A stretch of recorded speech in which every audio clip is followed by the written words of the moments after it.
তাদেরকে ওয়েলকাম করেছি যে তারা এখানে আসুক, ভিজিট করুক, দেখুক বাংলাদেশে ইপিজেডগুলির অবস্থা কীরকম।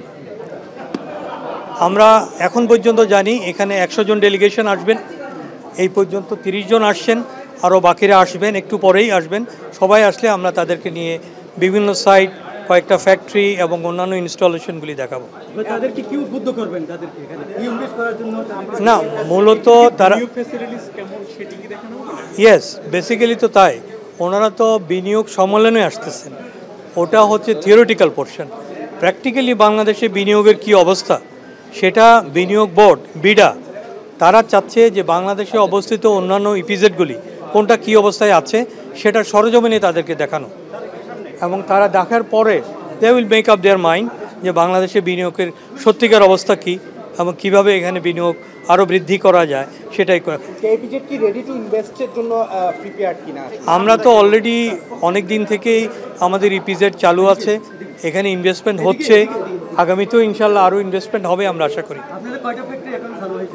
এখানে ইতিমধ্যে আমাদের 48টা ফ্যাক্টরি এখানে কাজ করছে, ফ্যাক্টরি ইউনিট। কেমন বিনিয়োগ আশা করছেন এই বিনিয়োগ সম্মেলন থেকে? অন্তত এই মুহূর্তে আমরা ইন অ্যাডভান্স বলতে পারবো না, আগে বিনিয়োগ প্রস্তুতি সম্মেলন শেষ হোক, তারপরে ওদের অবস্থা বলে আমরা বলতে পারবো যে কতজন আসলে বিনিয়োগ করবে এখানে।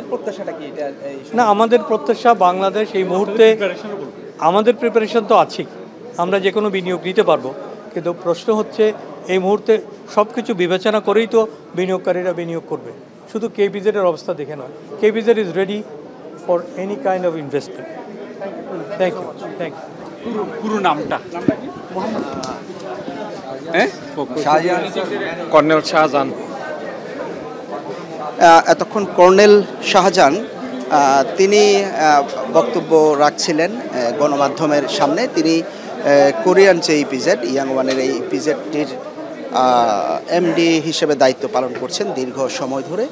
এই টিমটির আসলে আসার উদ্দেশ্য এবং এই কোরিয়ান ইপিজেডের যে বিনিয়োগ সম্ভাবনার কথা সেটি আসলে তিনি তুলে ধরছিলেন।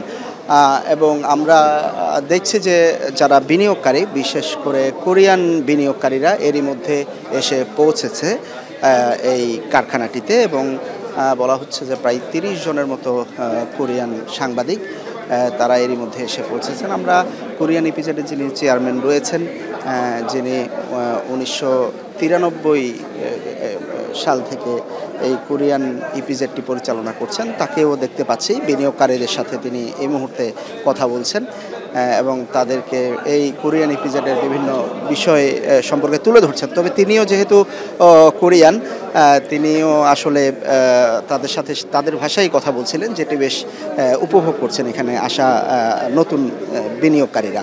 মূলত বাংলাদেশ ইনভেস্টমেন্ট সামিটের অংশ হিসাবে বলা হচ্ছে যে 60 জনেরও বেশি, এমডি যেটি বলছিলেন প্রায় 100 জনেরও বেশি প্রতিনিধি দল আজকে চট্টগ্রামের এই কোরিয়ান ইপিজেডে এসেছে, এবং এর পরপর যে জাতীয় বিশেষ অর্থনৈতিক অঞ্চল সেখানে যাবেন। আপনি নিশ্চয়ই জানেন এটি বাংলাদেশের জন্য একটি বড় সুযোগ আসলে বিনিয়োগের, কারণ বাংলাদেশ এই যে চট্টগ্রাম শহর, যেটি একেবারে কর্ণফুলী নদী সমুদ্র ঘেঁষা, সেই শহরটি আসলে পর্যটন এবং বিনিয়োগের অপার সম্ভাবনাময়, বিশেষ করে সমুদ্র বন্দরের কাছে থাকায়। আমরা যে কোরিয়ান ইপিজেড এটি প্রায় 2500 একর জায়গায় প্রতিষ্ঠিত, যেখানে 42টির মতো সবুজ কারখানা রয়েছে। এই কোরিয়ান ইপিজেডে এরই মধ্যে প্রায় 30,000-এর মতো শ্রমিক কাজ করেন বিভিন্ন কারখানায়, এবং এই কোরিয়ান ইপিজেড বলা যায় যে চট্টগ্রামের যে বিমানবন্দর, সেই বিমানবন্দর থেকে মাত্র 15 থেকে 20 মিনিটের দূরত্বে। চট্টগ্রাম বন্দর থেকেও প্রায় একই রকম দূরত্বে 1993 সালে এটি প্রতিষ্ঠিত হয়। এবং একটু বলে রাখি, এটি বেশ পরিবেশ বান্ধব একটি ইপিজেড, যেখানে 52% এলাকা উদ্ভিদে বা গাছপালায় ঢাকা।